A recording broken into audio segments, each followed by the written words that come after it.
Senador, por favor, explique para nós o que aconteceu. Como é que o senhor que participou o tempo todo da CPI do crime organizado, como é que o senhor acabou sendo excluído da CPI nesse momento derradeiro de votação do relatório? Raquel, boa tarde a você, senador. Obrigada aqui pela entrevista. Então, a pergunta que todos querem saber. O senhor, inclusive, também, além do que a Raquel perguntou, soube dessa movimentação com antecedência? Olha, na verdade, o governo Lula, a base do governo Lula, provavelmente até com envolvimento direto do governo Lula, manobrando para transformar uma pizza a CPI do crime organizado. Estou na CPI desde o início, apresentei requerimentos de diligências, votei a favor de diligências. Tivemos uma grande dificuldade porque vieram decisões individuais de ministros do Supremo Tribunal Federal, como Gilmar Mendes, impedindo a efetivação de quebras necessárias de sigilo bancário e fiscal. E o ato último aqui, esse relatório que foi apresentado, muito contundente, do senador Alessandro Vieira. Eu acho que tem que investigar. Se tem fatos sobre suspeito, tem que investigar, tem que apontar aí os problemas.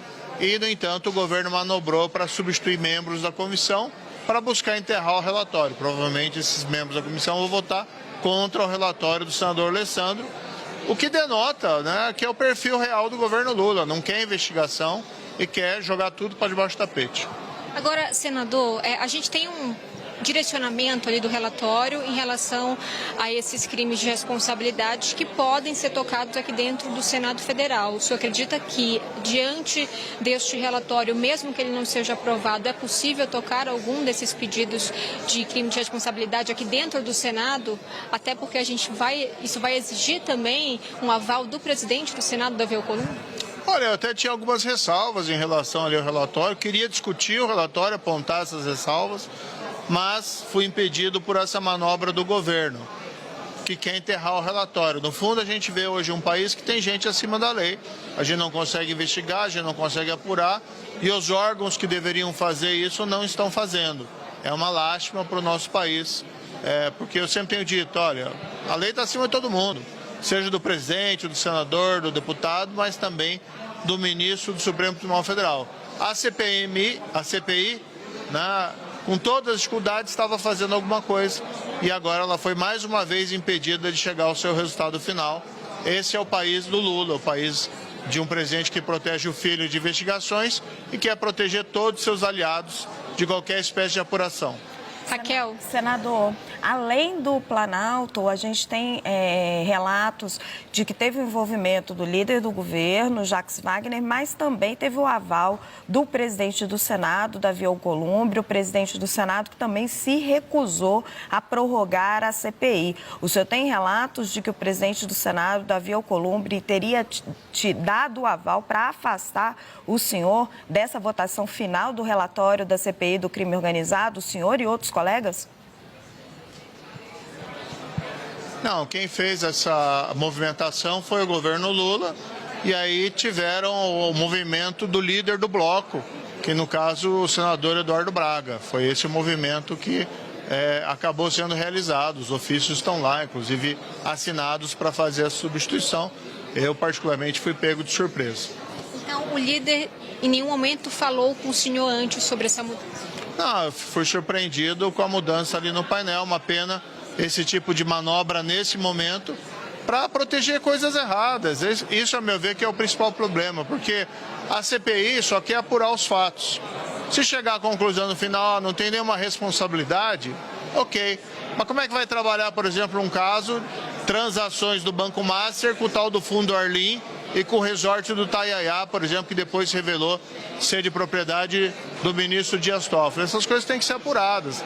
Não adianta varrer para debaixo do tapete, porque elas não vão ficar lá, vão gerar mais problemas no futuro.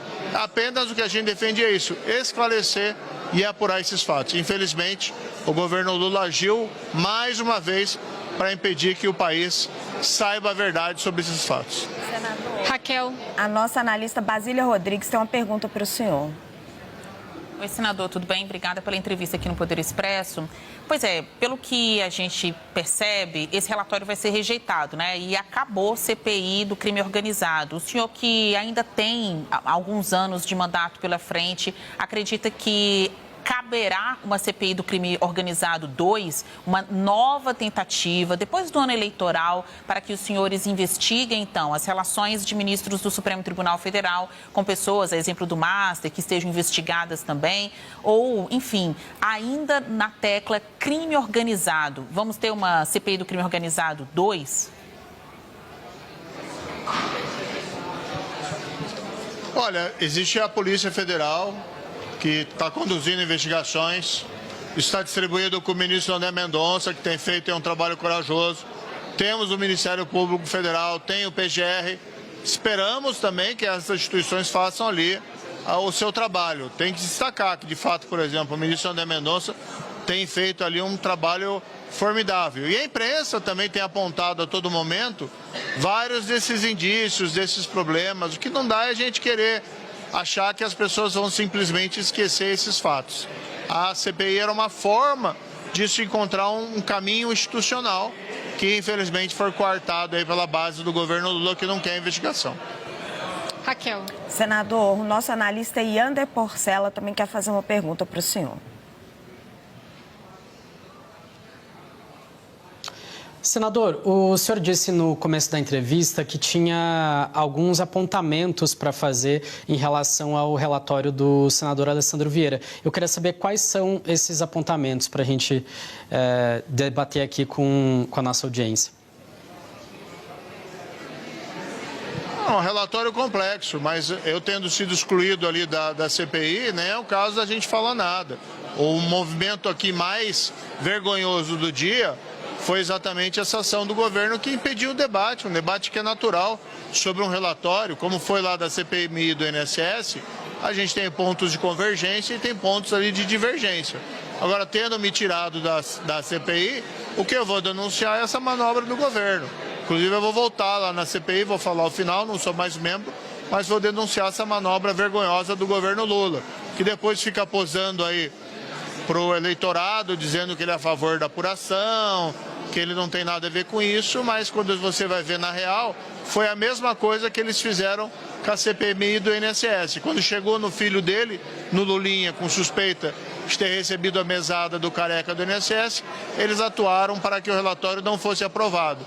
E apresentaram um relatório paralelo, um voto paralelo, que sequer falava não só no Lulinha, mas sequer falava no presidente do INSS, que havia recebido um mensalão, suspeito de ter recebido um mensalão. Então é a mesma coisa. Não querem que os fatos venham à tona. Agora, as pessoas já sabem, a imprensa já sabe, a imprensa está fazendo, a meu ver, um grande papel. Não tem como esconder esses fatos. Senador, eu sei que o senhor precisa retornar lá para a CPI. Só para a gente encerrar, Natália Fruet tem uma última pergunta para o senhor. Oi, senador, boa tarde, obrigada por nos atender. O relatório fala em crime de responsabilidade quando cita o indiciamento dos ministros. Esse relatório, né, o relator, quando bota essa questão do crime de responsabilidade, é para, se caso, endossar novos pedidos de impeachment relacionados a ministros do Supremo, quer dizer, reforçar que isso possa ser usado nos pedidos que já tramitam aí na casa? O senhor tem essa interpretação também que algumas pessoas estão fazendo? Eu acredito que o desejo do senador Alessandro, como todos os membros da CPI, desde o início, era que os fatos fossem apurados na sua inteireza, porque essa investigação acabou ficando, por conta da interferência de alguns ministros supremos, ficou pela metade.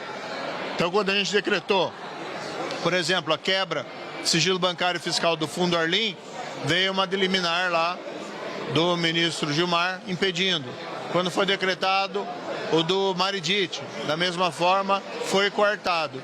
Então, o relator, acho que colocou no final essas questões no relatório para chamar atenção para o fato que a gente não pôde avançar e com base nos indícios ali existentes.